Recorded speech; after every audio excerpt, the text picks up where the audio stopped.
When you're making the setup for an RPG, history is a better inspiration than anyone gives it credit for. Let me pitch you on a game right now and I'll show you what I mean.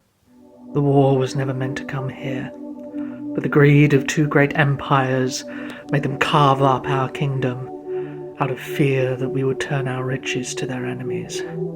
They installed a new king as a puppet and made him sign agreements for their benefit.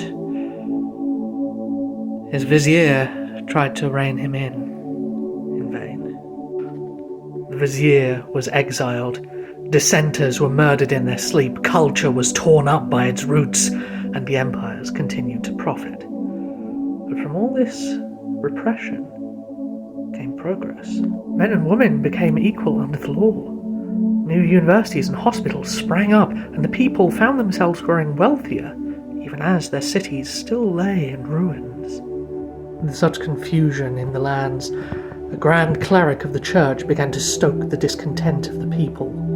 He saw the influence of the religion he had dedicated his life to eroded, being chipped away by the king, who would bear no checks on his power. In times such as these, there are opportunities and enemies at every turn. Danger and fortune abounds.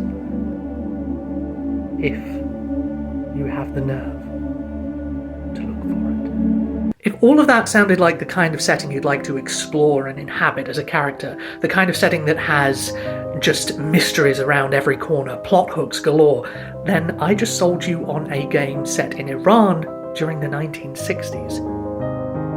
Pick a time, pick a place, and history will probably give you a lot to work with.